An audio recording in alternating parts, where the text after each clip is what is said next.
Magandang gabi po. Ngayon po ay ating pag-uusapan ang ikalawa sa serye ng ating Kilos Kaaralan. Ito po ay pinamagatang ang pagpapadala sa 72. Atin po munang pagnilayan ang Ebanghelyo ni San Lucas. Ang mabuting balita ng Panginoon ayon kay San Lucas. Papuri sa iyo, Panginoon. Noong panahong iyon, ang Panginoon ay humirang pa ng 72. Pinaunan niya sila ng dala-dalawa sa bawat bayan at puok na patutunguhan niya. Sinabi niya sa kanila, sagana ang aanihin, ngunit kakaunti ang mga manggagawa. Idalangin ninyo sa may-ari na magpadala siya ng mga manggagawa sa kanyang bukirin. Humayo kayo. Sinusugo ko kayong parang mga kordero sa gitna ng mga asong gubat. Huwag kayong magdala ng lokbutan, supot o panyapak. Huwag na kayong titigil sa daan upang makipagbatian kanino man. Pagpasok ninyo sa alinmang bahay, sabihin muna ninyo, maghari nawa ang kapayapaan sa bahay na ito. Kung maibigin sa kapayapaan ang nakatira roon, sa kanila ang kapayapaan. Ngunit kung hindi sila magkakamit nito. Manatili kayo sa bahay na inyong tinutuluyan. Kanin ninyo at inumin ang anumang idulot sa inyo, sapagkat ang manggagawa ay may karapatang tumanggap ng kanyang upa. Huwag kayong magpalipat-lipat ng bahay. Kapag tinanggap kayo sa alinmang bayan, kanin ninyo ang anumang ihain sa inyo. Pagalingin ninyo ang mga may sakit doon at sabihin sa bayan, nalalapit na ang paghahari ng Diyos sa inyo. Ang mabuting balita ng Panginoon. Pinupuri ka namin, Panginoong Hesukristo. Tignan po natin ang katuruan mula sa mabuting balita na kinuha natin sa Ebanghelyo ni San Lucas ukol sa paghirang ng 72 at ang kanilang misyon. Una, lahat ay tinatawag na maging misyonero.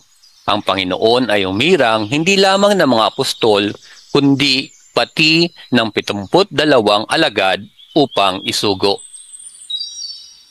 Ang misyon ay hindi lamang para sa mga piling tao, kundi para sa lahat ng sumusunod kay Kristo. Tayong lahat ay may bahagi sa pagpapalaganap ng mabuting balita. Pangalawa, ang misyon ay mahirap at mapanganib. Ang mga alagad ay sinugo, parang mga kordero sa gitna ng mga asong gubat na nagpapahiwatig ng panganib at hamon sa pagdadala ng mabuting balita. Gayunman, hindi sila nag-iisa. Ang kapangyarihan at presensya ng Diyos ang kanilang lakas. Pangatlo, magtiwala sa probisyon ng Diyos. Sinabi ni Jesus na huwag magdala ng lokbutan o panyapak, isang panawagan sa simpleng pamumuhay at lubos na pagtitiwala sa Diyos na Siya ang magtataguyod ng lahat ng pangangailangan ng tunay na lingkod.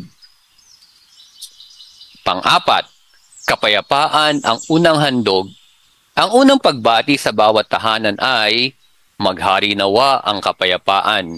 Ipinapakita nito na ang mensahe ni Kristo ay isa ng kapayapaan, hindi ng kaguluhan.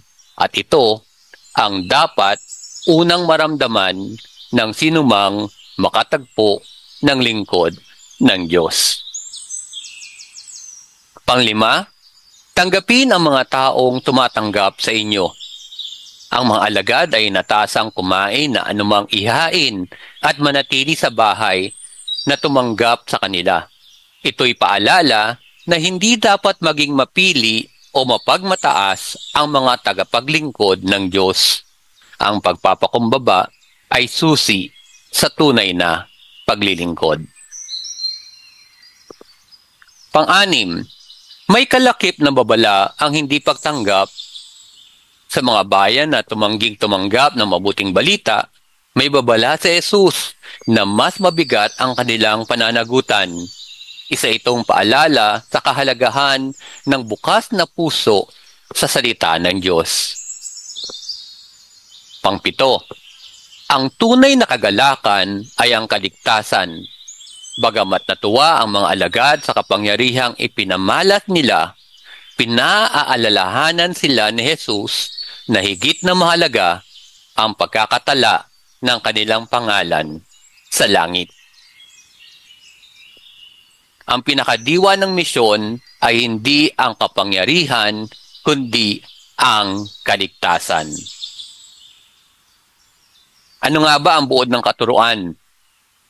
Tayo ay sinugo ni Kristo upang magdala ng kapayapaan, maglingkod ng may kababaang loob, at ipahayag ang pagdating ng kaharian ng Diyos. Sa gitna ng mga hamon, tinatawag tayong magalak, hindi dahil sa tagumpay natin, kundi dahil sa tiyak nating lugar sa langit, kung tayo'y magiging tapat. Ano po ang hamon sa buhay mula sa mabuting balita na ating pinagnilayan? Ito po'y isang paanyaya sa lahat, maging misyonero sa araw-araw. Sa ating panahon, hindi na natin kailangang lumakad ng milya o tumira sa ibang bayan upang maging misyonero. Ang tanong ay, paano mo naisasabuhay ang pagiging sugo ni Kristo sa iyong pang-araw-araw na pamumuhay?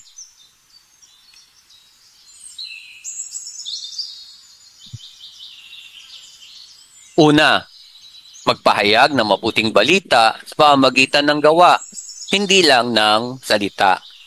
Ang hamon ay sa iyong pamilya, paaralan o trabaho, paano mo pinapakita ang kabutihan, pagpapatawad at malasakit ni Kristo. Gawin po nating misyon ang pagiging mabuting tao kahit walang nakakakita.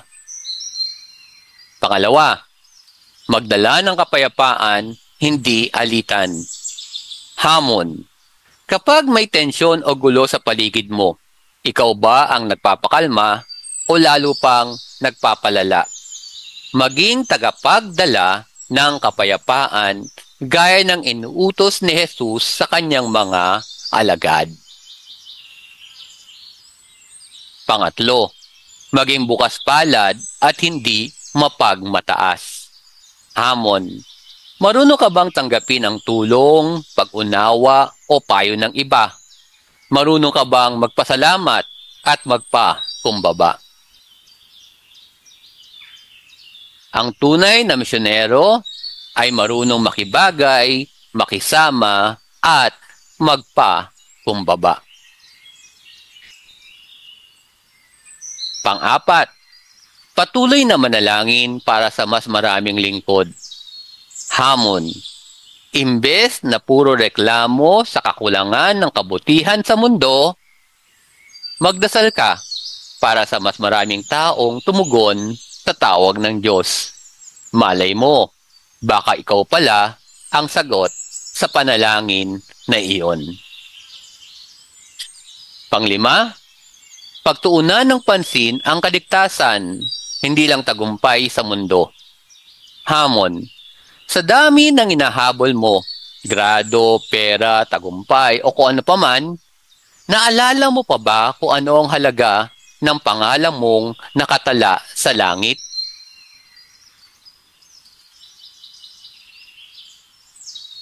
Muling ituon ang buhay sa Diyos, iyon ang tunay na kagalakan. Ulitin natin, muling ituon ang buhay sa Diyos, iyon ang tunay na kagalakan.